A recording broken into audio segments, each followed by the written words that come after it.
The Happy Prince. High above the city, on a tall column, stood the statue of the Happy Prince.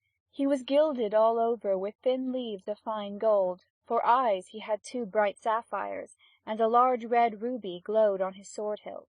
He was very much admired indeed. "He is as beautiful as a weathercock," remarked one of the town councillors, who wished to gain a reputation for having artistic tastes. "Only not quite so useful," he added, fearing lest people should think him unpractical, which he really was not. "Why can't you be like the Happy Prince?" asked a sensible mother of her little boy who was crying for the moon. "The Happy Prince never dreams of crying for anything." "I am glad there is someone in the world who is quite happy," muttered a disappointed man as he gazed at the wonderful statue. "He looks just like an angel," said the charity children as they came out of the cathedral in their bright scarlet cloaks and their clean white pinafores. "How do you know?" said the mathematical master. "You have never seen one." "Ah, but we have, in our dreams," answered the children, and the mathematical master frowned and looked very severe, for he did not approve of children dreaming. One night there flew over the city a little swallow. His friends had gone away to Egypt 6 weeks before, but he had stayed behind, for he was in love with the most beautiful reed. He had met her early in the spring as he was flying down the river after a big yellow moth, and had been so attracted by her slender waist that he had stopped to talk to her. "Shall I love you?" said the swallow, who liked to come to the point at once, and the reed made him a low bow. So he flew round and round her, touching the water with his wings and making silver ripples. This was his courtship, and it lasted all through the summer. "It is a ridiculous attachment," twittered the other swallows. "She has no money and far too many relations." And indeed the river was quite full of reeds. Then when the autumn came, they all flew away.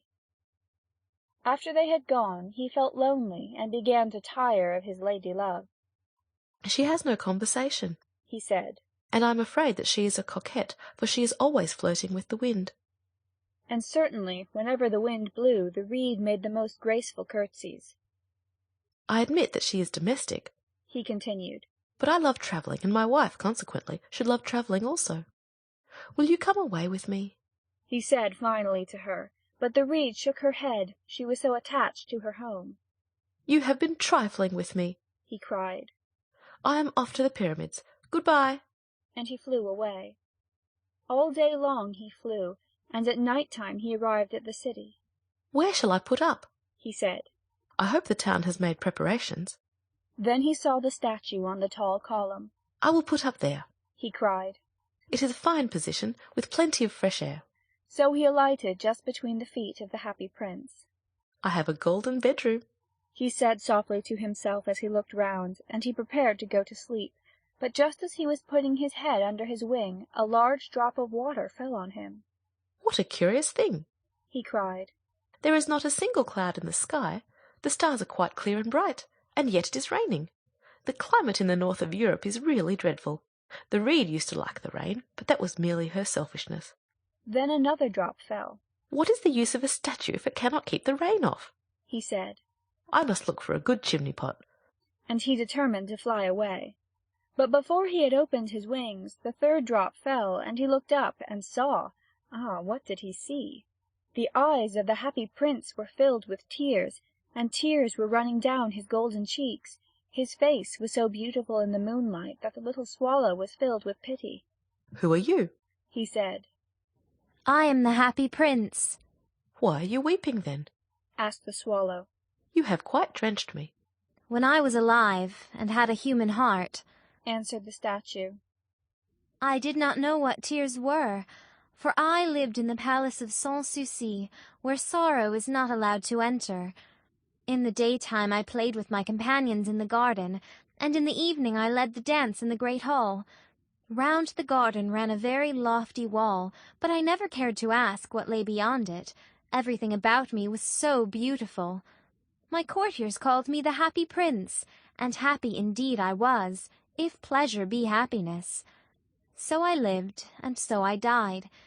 And now that I am dead, they have set me up here so high that I can see all the ugliness and all the misery of my city, and though my heart is made of lead, yet I cannot choose but weep." "What? Is he not solid gold?" said the swallow to himself. He was too polite to make any personal remarks out loud.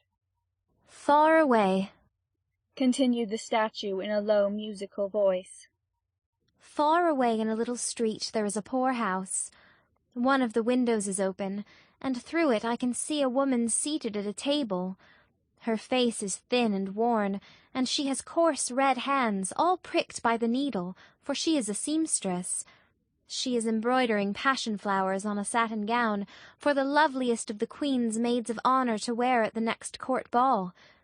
In a bed in the corner of the room, her little boy is lying ill. He has a fever and is asking for oranges.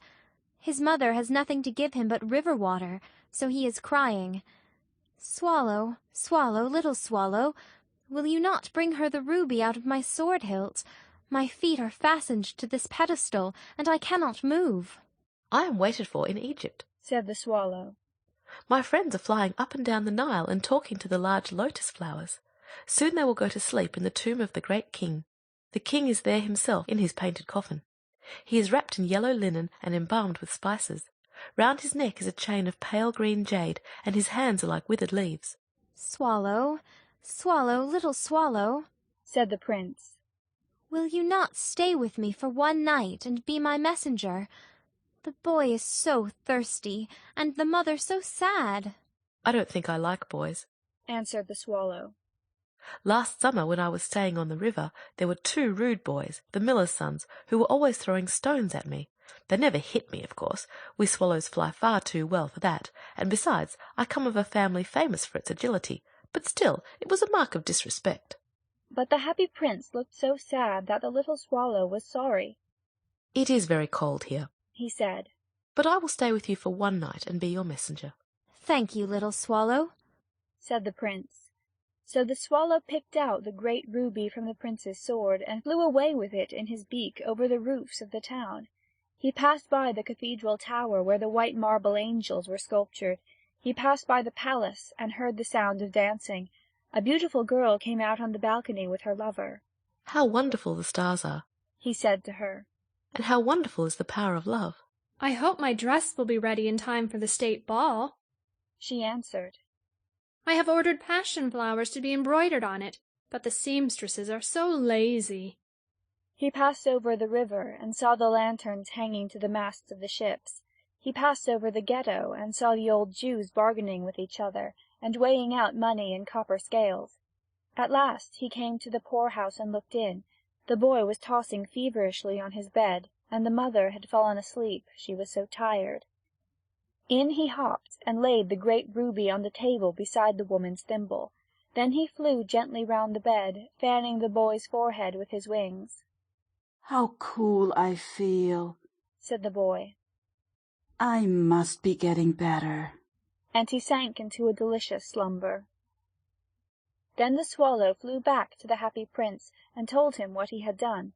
"It is curious," he remarked, "but I feel quite warm now, although it is so cold." "That is because you have done a good action," said the prince, and the little swallow began to think, and then he fell asleep. Thinking always made him sleepy. When day broke he flew down to the river and had a bath. "What a remarkable phenomenon," said the professor of ornithology as he was passing over the bridge. "A swallow in winter." And he wrote a long letter about it to the local newspaper. Everyone quoted it. It was full of so many words that they could not understand. "Tonight I go to Egypt," said the swallow, and he was in high spirits at the prospect. He visited all the public monuments and sat a long time on top of the church steeple. Wherever he went the sparrows chirruped and said to each other, "What a distinguished stranger!" So he enjoyed himself very much. When the moon rose he flew back to the happy prince. "Have you any commissions for Egypt?" he cried. "I am just starting." "Swallow, swallow, little swallow," said the prince, will you not stay with me one night longer? "I am waited for in Egypt," answered the swallow. "Tomorrow my friends will fly up to the second cataract. The river horse crouches there among the bulrushes, and on a great granite throne sits the god Memnon. All night long he watches the stars, and when the morning star shines he utters one cry of joy, and then he is silent. At noon the yellow lions come down to the water's edge to drink. They have eyes like green beryls, and their roar is louder than the roar of the cataract. "Swallow, swallow, little swallow," said the prince. "far away across the city I see a young man in a garret. He is leaning over a desk covered with papers, and in a tumbler by his side there is a bunch of withered violets. His hair is brown and crisp, and his lips are red as a pomegranate, and he has large and dreamy eyes. He is trying to finish a play for the director of the theatre, but he is too cold to write any more. There is no fire in the grate, and hunger has made him faint." "I will wait with you one night longer," said the swallow, who really had a good heart. "Shall I take him another ruby?" "Alas, I have no ruby now," said the prince. "My eyes are all that I have left. They are made of rare sapphires, which were brought out of India 1,000 years ago. Pluck out one of them, and take it to him. He will sell it to the jeweler, and buy food and firewood, and finish his play." "Dear prince," said the swallow, "I cannot do that." and he began to weep. "Swallow, swallow, little swallow," said the prince, "do as I command you." So the swallow plucked out the prince's eye and flew away to the student's garret. It was easy enough to get in, as there was a hole in the roof. Through this he darted, and came into the room. The young man had his head buried in his hands, so he did not hear the flutter of the bird's wings, and when he looked up, he found the beautiful sapphire lying on the withered violets. "I am beginning to be appreciated," he cried. "This is from some great admirer. Now I can finish my play." And he looked quite happy. The next day the swallow flew down to the harbour. He sat on the mast of a large vessel and watched the sailors hauling big chests out of the hold with ropes. "Heave ahoy!" they shouted as each chest came up. "I am going to Egypt!" cried the swallow, but nobody minded, and when the moon rose he flew back to the happy prince. "I am come to bid you good-bye," he cried. "Swallow, swallow, little swallow," said the prince, "will you not stay with me one night longer?"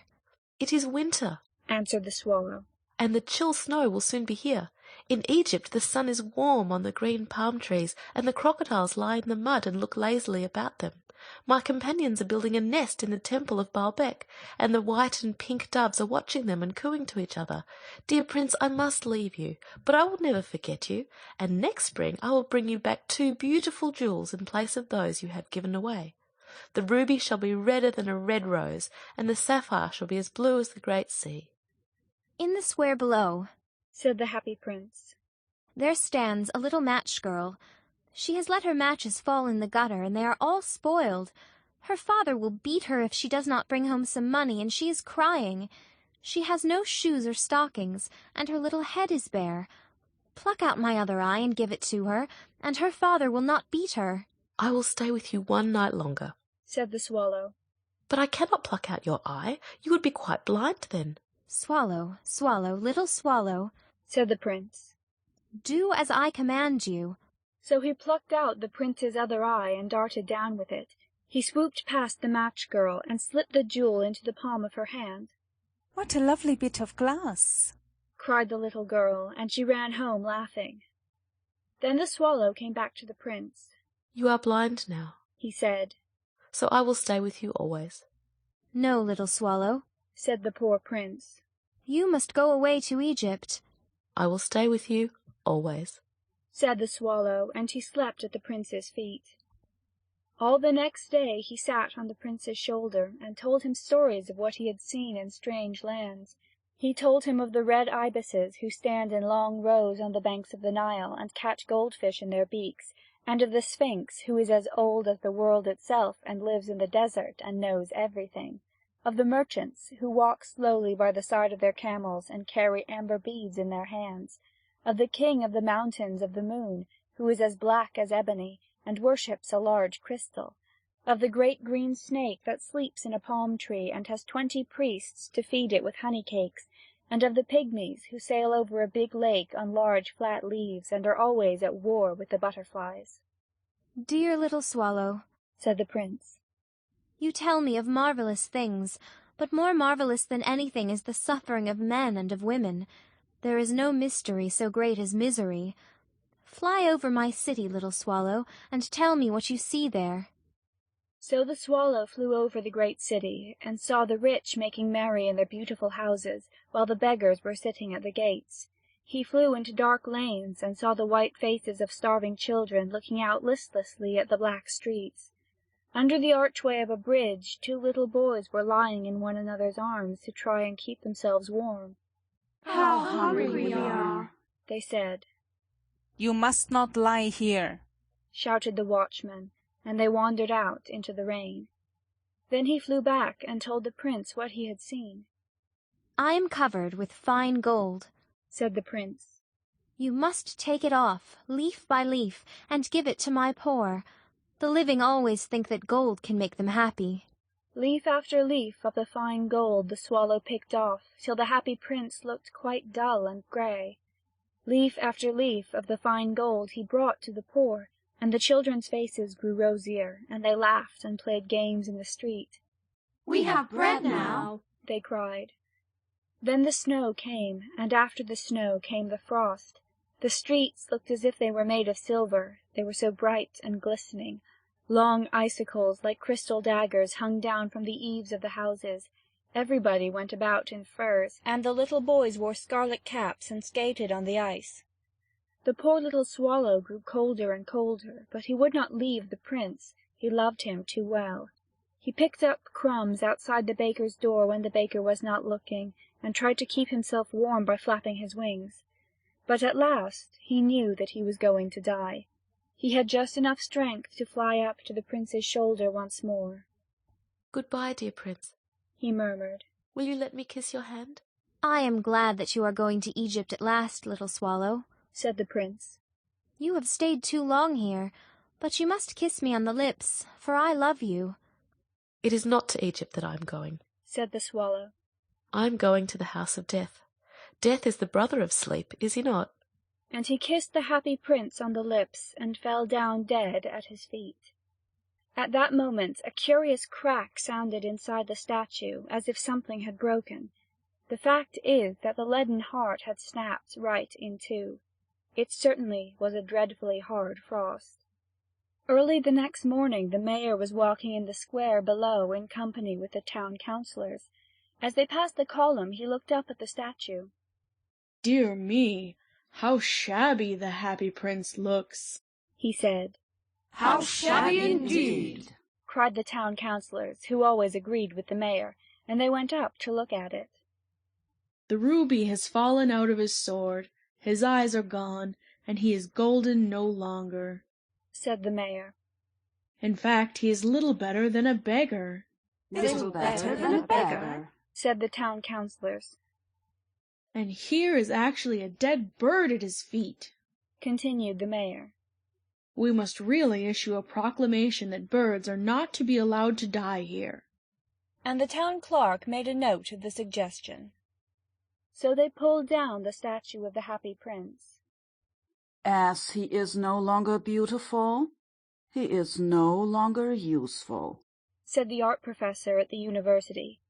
And they melted the statue in a furnace, and the mayor held a meeting of the corporation to decide what was to be done with the metal. "We must have another statue, of course," he said. "And it shall be a statue of myself." of myself, said each of the town councillors, and they quarrelled. When I last heard of them they were quarrelling still. What a strange thing, said the overseer of the workmen at the foundry. This broken lead heart will not melt in the furnace. We must throw it away. So they threw it on a dust heap where the dead swallow was also lying. "Bring me the 2 most precious things in the city," said God to one of his angels, and the angel brought him the leaden heart and the dead bird. "You have rightly chosen," said God. "for in my garden of paradise this little bird shall sing for evermore, and in my city of gold the happy prince shall praise me."